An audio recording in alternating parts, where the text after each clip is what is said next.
Egosoft aren't resting on their laurels with X4. They could.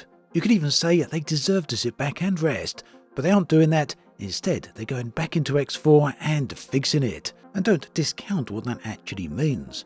It also could be very easy to misunderstand what Egosoft have been speaking about in their latest update. You could, for example, hear that it's all about rebalance, ship changes, and things like that. But that completely misunderstands what's actually going on. What Egosoft are actually describing here is something fundamentally deeper. They want to remove the limits that have been holding the game back for years, and that's a big deal, right? Also, while I've got you here, if you wouldn't mind, please do subscribe to this channel. I don't ask all that often, but it really does make a massive difference. So let's be blunt about something. X4 has always been a bit of a strange game in a number of different ways. It's certainly one of the deepest single-player space games or space simulations ever made, but it's also a game that feels like it's at war with itself. And the reason for that is, well, there's a ton of different systems, one layered upon another. There's new mechanics that get bolted onto older foundations, and there's loads of balance decisions that might have made sense 5 years ago, but over time have become harder and harder to adjust without breaking something else in the process. So, what is Egosoft saying now about all of this? What they're saying is that they've reached a point where the technical debt has just been piling up and it's become a real bottleneck for the game. There's just too many issues that have continued to pile up, and now they're doing what a lot of studios would never dare to do. They're going back and they're choosing to rework the foundations of X4. And that's what Update 9.0 is going to be about, and it's set to release in early 2026. In their latest developer update then, Egosoft spent a bunch of time talking about new weapons, combat tweaks, and even AI changes, and that's a good start. But it was when they started talking about older ships that have been in the game since day one, and how those ships are effectively locking Egosoft out of rebalancing, that it started to make sense what they're trying to achieve here. So we can all probably name a game where old weapons, old ships, old armor are out of place in the current version of the game. Whatever game you're playing, to some extent, that always appears to hold true. And many people often point out, oh yes, those two things do, they kind of hold things back. And usually that's not because of the design intent, that's not what developers intended. Rather, it's because that resource and technical constraints exist, and they limit developers actually going back and changing all of that old work. So yeah, that's a fact of game development. It's a fact that the game has changed over time, and therefore thrown older content out of whack. For X4, that means older ship models, older hardpoints, older visuals, and even older modules all have a problem. Over time, those things get outmoded, unbalanced, and then limit what can be changed without everything else unraveling. So changing all this is time consuming, but Egosoft are going ahead anyway. They're going to rebuild those ships at a technical level, and they're doing this to make them modifiable, and that is a much bigger deal than it might actually sound on the surface.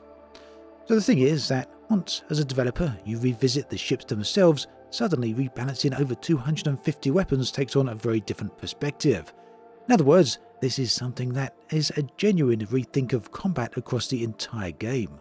Where they sit at in the hierarchy, why certain loadouts dominate and others get ignored, and why some encounters feel dull and others feel chaotic and not in a good way. Egosoft then have finally given themselves the freedom to tune X4 properly, and they're doing this rather than just nudging a few values here and there in the hopes that nothing breaks. Personally speaking, I feel this is a very brave move, and as I said, it's something very few other space games would actually even attempt. So, here's the thing, they aren't doing all of this in isolation. Instead, Egosoft are matching this up with AI improvements, which a long-time X4 players will tell you is actually desperately needed. Behind the scenes then, they've been gradually working on all of this for years, and they've been doing that alongside some interface changes. Yes, they acknowledge that one of the game's longest standing criticisms, that commanding ship fleets and managing remote ships can feel slower and far more awkward than it really should. So as you can probably tell by now, this isn't just a superficial update, it's not surface level at all. This is going to be a deep rework of core elements. What they're looking at here is making the simulation respond to the players in a much better way. And if you spent any time with X4, you'll know how big of a deal that actually is. There's also another thing going on here. X4 is of course a pretty good looking game. It's not 2025 pretty, but it looks great nonetheless. But even still, the game's real strength has never been a moment-to-moment spectacle. It's not about going out there into the deep, finding black holes or landing on planets and looking for spectacular, gorgeous looking scenery. Instead, the biggest draw for X4 is the fact that everything is connected. Whether that's economies, production chains, ship losses, faction power, or even supply shortages, or even worse, wars that escalate often far larger and far faster than you might have intended. All of these make X4 a very compelling game and also a unique one in the space game genre. In fact, if you check out forums or YouTube comments or anything like that, even Discord servers, you'll definitely see people saying that when this kind of simulation works, it feels absolutely incredible. But when it doesn't, it feels opaque, it feels unresponsive, and to be perfectly blunt here, somewhat of a disaster as well. So what Egosoft is doing is increasing the possibilities of the entire game and decreasing all of the problems. And this is precisely one of the main reasons. It is the reason, in fact, why I feel that this update is far more important than just a new ship pack or a new storyline. It's also pretty clear to me why this is happening now.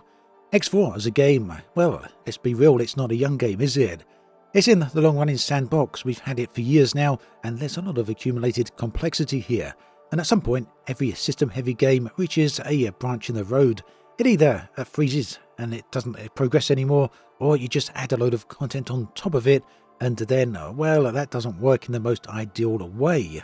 The third option is to go in, rip it all apart and rework some of it. And this is the option that Egosoft have chosen. Of course, that doesn't mean that Update 9 will suddenly transform X4 overnight. This isn't a reboot, not by any means. It's not a reinvention of the game. What it does do, however, is mean that there's going to be some future changes. And that in turn opens up a lot of other possibilities for future expansions, future systems, and just general improvements to the game overall. Before you can do any of that though, you need to rework the foundations of what you've got. Pretty ironic that the game is called X4 Foundations, don't you think? As we get towards the end of this video then, I feel there's a very unique way of looking at this. Update 9 is not necessarily about giving X4 more content. Instead, it's about finally allowing X4 to become what it was originally intended to be. And in turn, that means if you've bounced off X4 before, if you found it a little bit too tough, a little bit too hard to get into, a little bit too clunky, and perhaps even you felt it overwhelming, unwieldy, or just slightly resistant to the way you tried to play the game yourself, then this could be the exact type of work that the game really needs for you to give it a second chance. And incidentally, if you haven't done that just yet, if you want to perhaps give it its first chance, its first look at, it is available on the Steam sale as of right now, and that will be available until I do believe the 6th of January. There's a pretty hefty discount there. All in all then, Egosoft continue to be an absolutely amazing developer. They released this game a long time ago, they're continually supporting it. Not only are they giving it new paid content, but also are more than willing to go in, rip out the guts and do all the hard work of rewiring some of the more fundamental aspects. Like I say, things that just many people would refuse to do. It's nice to see, and I think the game really deserves it. And if you're interested in some of the successes of other space games, do check out the other video on the screen right here when I tell you about 5 space games that make space feel not empty at all, but very, very interesting.